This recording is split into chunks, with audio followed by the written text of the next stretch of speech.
Hey guys, welcome to today's video. In today's video, we're going to look at a Leetcode problem, and the problem's name is partition array according to given pivot. So in this question, we're given an integer array called nums and also an integer variable called pivot. We have to rearrange nums such that the following conditions are satisfied. So these are the three conditions which have to be satisfied.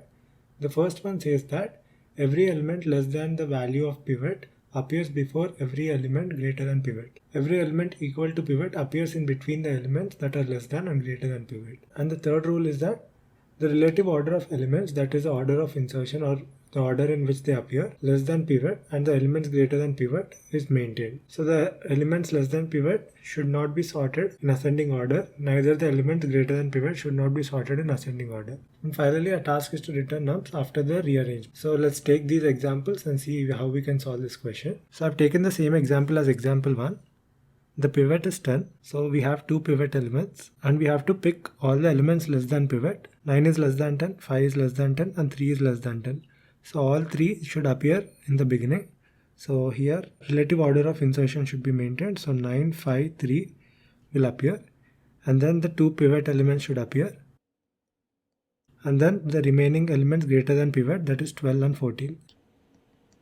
So this will be the final output, which is matching our expected output here. So let's see how we are getting the output. I'm going to declare three variables: less, equal and greater. So I'm going to create the answer array. So because the output is going to be a integer array, I'm going to create it. So I'm going to use these three variables. So these three variables are going to be used as pointers, as indexes to insert into the answer array. So I'm going to iterate through the input array from left to right. So I will start from 0. I'm going to check if that element is less than pivot. 9 is less than 10. So I'm going to put it at less's position. So less will be initially 0, equal will be 0, and all these three variables as pointers will be at 0. So less is here. I'm going to insert 9 into less and increment less. Now go to the next element. I'm going to check if this element is less than pivot. 12 is less than 10. No. So move further and less will remain same. Check if this element is less than pivot. 5 is less than 10. Yes. So add this element at I into less.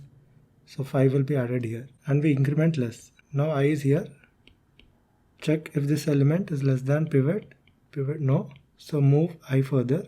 Less will remain there. Check if 14 is less than pivot. No. So less will remain same. Move I further. Check if 3 is less than 10. Yes, 3 is less than 10.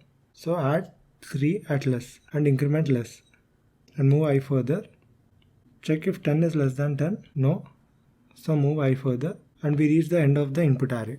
Now we start a new iteration where I will start from 0 again. Now we have to search for elements equal to target, and now I will use a new pointer called equal. Equal was initially 0. It will be updated to less. Less is at 3. So update equal to 3. So now this place will be occupied by equal pointer. Now start the iteration again. We check if it is, so move I further. Check if 12 is equal to pivot. No. So move I further. Check if 5 is equal to pivot. No, it's not. So move I further. Check if 10 is equal to 10. Yes. So take the element at I, which is 10, and insert it at equal. So 10 will be inserted.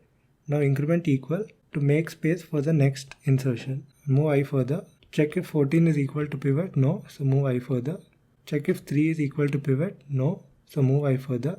Check if 10 is equal to pivot. Yes, 10 is equal to pivot.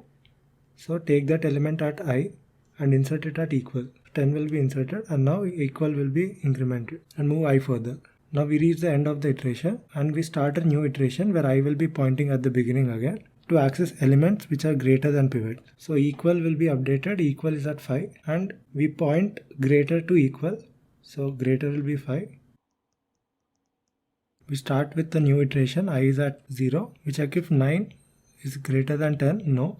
So move I further. Check if 12 is greater than 10, which is pivot. Yes. Insert the element at I, which is 12, at greater.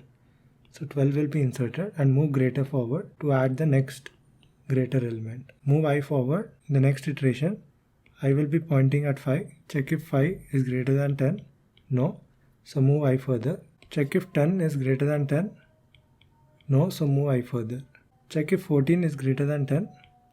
Yes. So add 14 at greater and increment greater. Now increment I. Check if 3 is greater than 10. No. So increment I. Check if 10 is greater than 10. No. So increment I. And we reach the end of the for loop. And we processed all the elements inside answer. So return this as the output, which is matching the expected output here. Now let's implement these steps in a Java program. So I created the 3 pointers, less, equal and greater.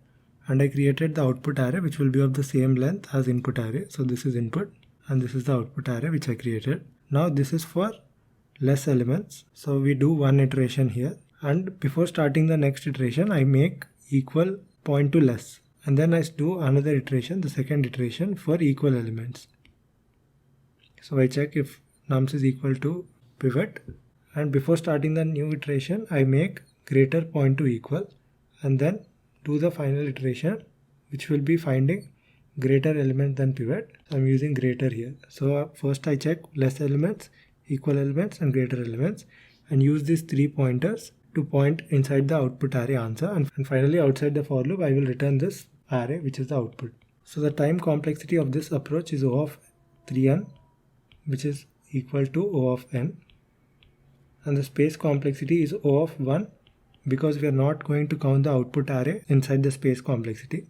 If you're counting the output array as the space complexity, then it will be O of n.